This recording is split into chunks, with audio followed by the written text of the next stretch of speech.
wait a minute for the video to work. Right, I'm come back on live to show you how to make the ciabatta bread. So I have in this bag a new packet of flour. It's just bio flour.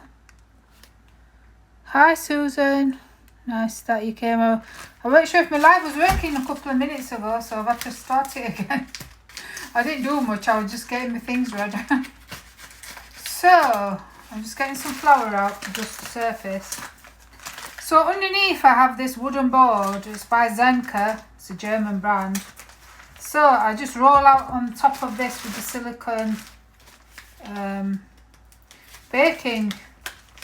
If I can open this packet of flour, it's glued together so much. Oh, they put too much glue on this packet. Get scissors. So the silicone rolling mat is great because when you have sticky dough like this, you don't want to be doing it on the wooden board because it will just stick to the wooden board. The wooden board is great because it means you're not getting any germs off your this, I forgot what it's called now, MDF. So just throw a lot of flour on because it's sticky mixture we've got. I think that'll be enough for now. If I need any more, I've got a spoon here.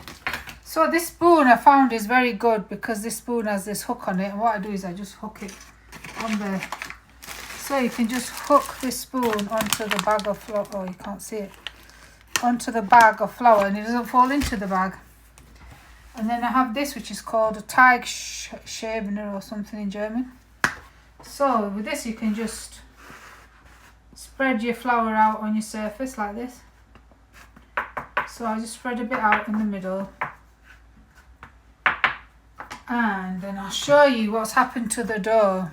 So that's the viewing window there. If I just open it, can you see that's the dough? And that's the ciabatta dough that I made earlier. It's gone very fluffy. So if I pour it out now, you can see it. All that nice stretchy stringiness. So you need all that stringiness in your dough for it to rise beautifully in the oven. So it's got a lot of herbs. I put a lot of herbs in it. It gives it that nice Italian flavour. And it has nuts in it as well, some seeds and nuts for vitamins. Because during the pandemic you need as much vitamins and things, omega 3s and 6s, to prevent you catching any bugs.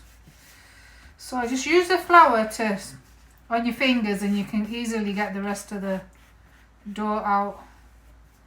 So what I find is, for good hygiene, just keep your nails really short. That way the dough and stuff doesn't get stuck under your nails. If you have long nails, you can't really do baking like this. You have to have very short nails, because that can cause health problems. It can cause food poisoning. I forget a lot of my English words because I'm having to speak German because I'm living in Germany, and because I don't speak to my English friends apart from talking through my phone to my Instagram friends. Only one of my friends I speak to on live. You kind of forget your own language. So this flour's sticking to me, so you just rub it off your hands. So you just want to roll it inwards like this. Work the flour inwards. And you can use this as well. I find this is good because it doesn't stick to your hands. So you just roll it in, and you just use more flour because you want to get a nice consistency. By working it in like this, you're just getting air mixed into it, so when you could bake it as well, it's becomes nice and fluffy inside. I'm not a baker by profession. I'm a garment technologist by profession. Some of you might not know what that is. I spent 7 years at college and university. People keep asking me, new followers, what do you do? Well, I'll try and explain it in simple terms. Basically, it's knowing how to put a garment together from start to finish. That's in simple terms. But in technical terms, you have to know what the fabric is made from. You have to know how that fabric behaves. And you have to know the structure of that fabric, how it washes, how it takes up dyes when it's being dyed, how it's going to perform in a washing machine, and how it's going to perform when you cut that fabric in a certain way, and how you put that fabric together in a pattern. So depending on the way you cut that fabric, whether you cut it on the correct selvage or whether you cut it on a bias, how that drapes on a person, that matters a lot as well. So it's down to the pattern cutting team or person. And knitwear is a whole load of different business at all, because I worked in knitwear as well. I made knitwear for a company called Marks and Spencer's, and that was a whole different kettle of fish, as they say. But yeah. So in my life, I just be creative throughout my day. I get bored very easily. I never make anything as it says on the packet, as you say. I get bored by boring plain stuff. I just find life very boring. I like to be very colourful in my life. By colourful I mean creative as well. I like to add everything to make it new and exciting. I don't like anything plain. That's the problem with me. I have to add everything. So now we're going to cut this into 8 pieces. So that's in half there, then another half there. So that's why this thing comes in handy. So you cut it in triangles. That's the easiest way to explain it. So you're cutting it like a pizza. So you're having 8 sections, and then we're going to roll our dough out. So that's 6. Just 2 more here, and then just move the pieces around. I hope you can see that. There, you can see it. It's just that my phone's the other way around, so I don't know if you can see it or not. So you have your 8 pieces of triangles, and then just flour. Just make sure you keep flouring underneath, and then just roll it into a roll first.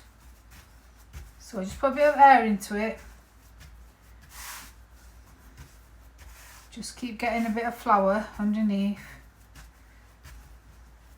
And so now we're going to stretch the dough out using the dry flour underneath.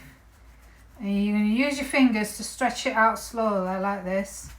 You're not going to force it, you're just going to stretch it a little bit. And as you use the flour underneath to stretch it, you're going to make like a rectangle shape.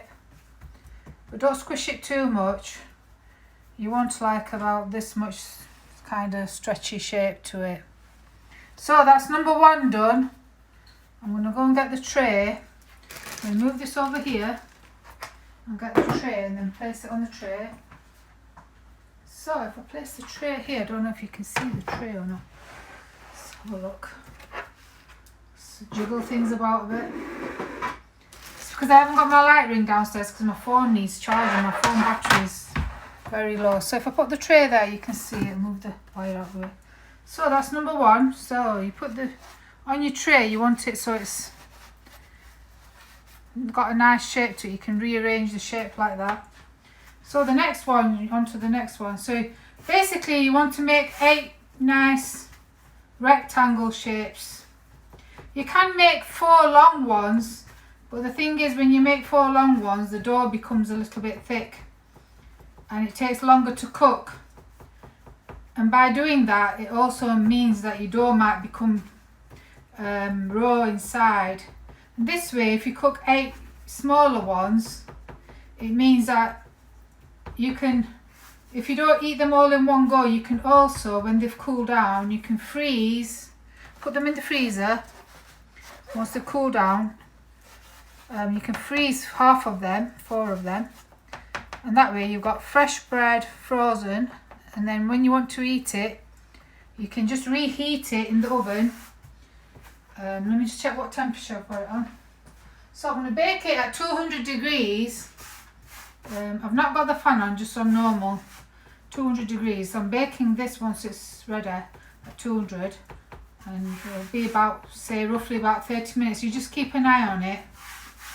It does have all the instructions on the packet, but I don't go by the packet instructions. I just go by what I know, how I cook it. So don't really go by how I cook it, go by the packet instructions as well. Because each cooker oven has different instructions and different elements. Mine's a fan one, but I've not got the fan section on it. Just I'm going to cook it without the fan section on, because the fan section cooks it too hot, and then it means the bread doesn't rise as evenly. So you just keep making your shape. So it doesn't take long.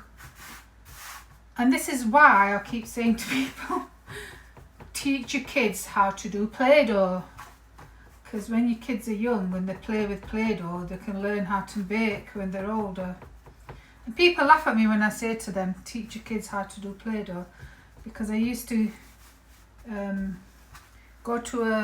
I used to volunteer in this group where we used to teach kids arts and crafts. And we used to make like salt dough, Play-Doh using salt and flour, but you don't eat it, it's Play-Doh. And we used to teach the kids to play with the Play-Doh. And that way they learn the skills to do baking. Because as they get older, they've already got the skills there to do baking. And it's also good for your hand-to-eye coordination as well. And what we used to say to the parents as well, never say to your child that dolls are for girls and trucks are for boys, because basically all toys are for all kids.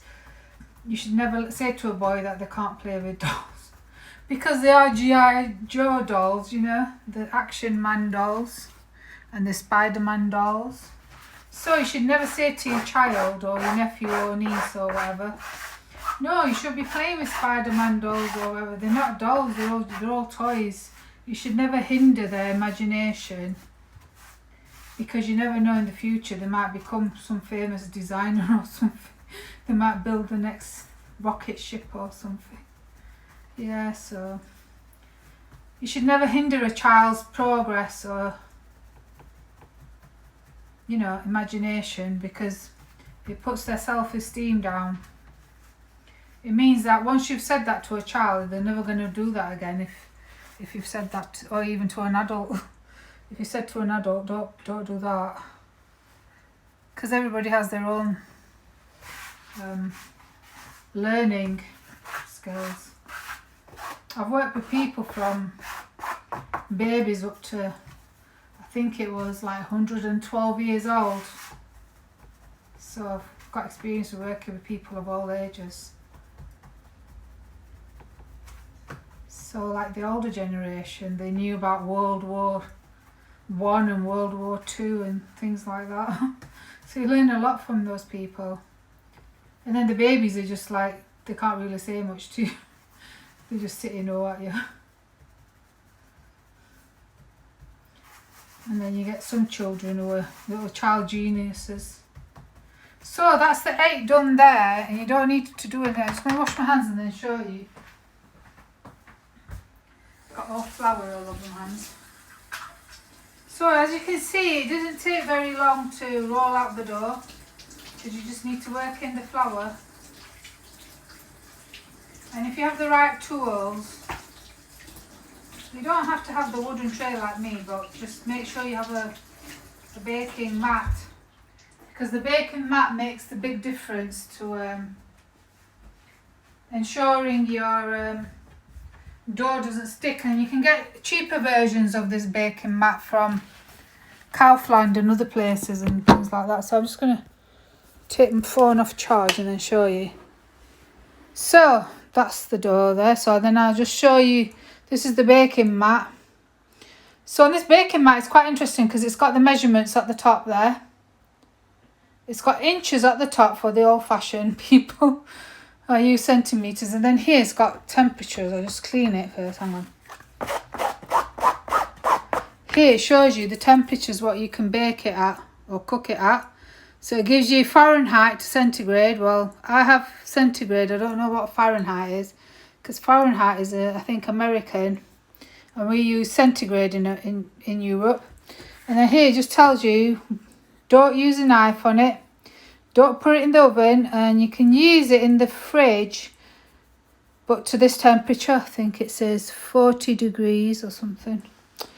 And it's for food use. And it's 100% platinum, whatever that means, I don't know. And then it has the centimetres across the bottom. So that's, and then here it's got the measure. It's got the measures there as well. I don't know what the magnet is supposed to mean. I don't use that. And then this is just a wooden board. It's by a company called Zenka, which also makes the baking trays.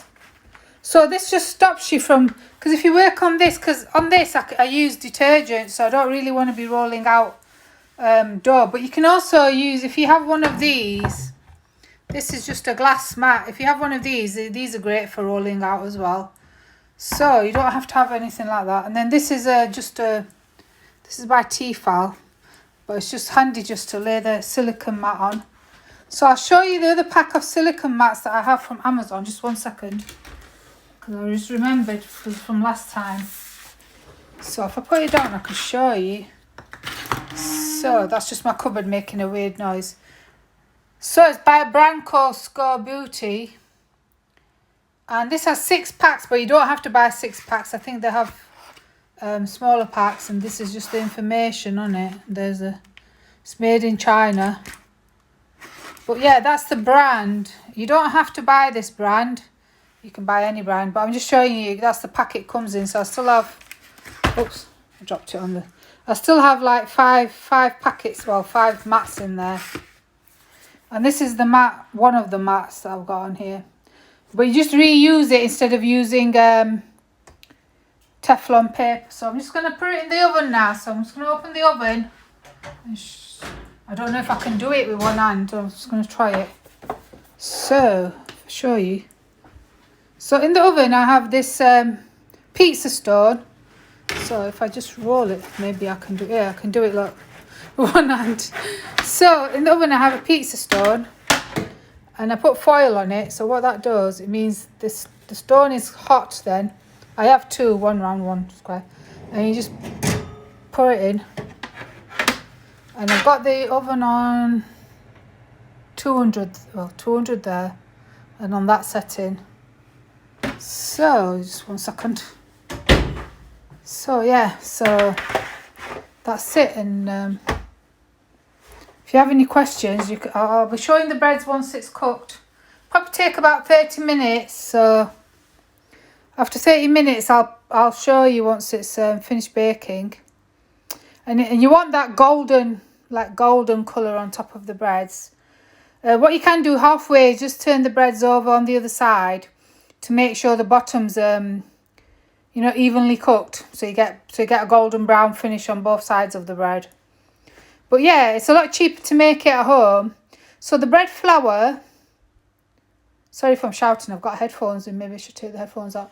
Because I'm listening to the radio, I can't put the radio on Instagram because if the music comes on Instagram, I'll get a block because it has adverts on, and then Instagram blocks my video.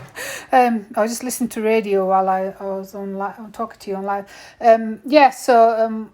This bread flour is from a shop called Lidl in Germany. So it costs under €1, but the actual ciabatta bread flour is from Lidl as well, I think. And that's under €1. But the ciabatta bread flour will make 2 lots of portions of... So that what I just made was 1 portion because it was half a packet, 500 grams. So it'll make 2 lots of breads, if you understand what I'm saying. I'm sorry I can't talk today because I've still got migraine because the neighbours have been drilling for the past 2 weeks. And I still have insomnia and I've not had much sleep. I only had like 3 hours sleep today again. And so yeah, so one packet like this, 1 kilogram packet will make two lots of 8 ciabatta breads. And they are quite filling. Even one will fill you up, and you have like a kebab or something in it. But you can put anything in the sandwich. Also, I was going to say.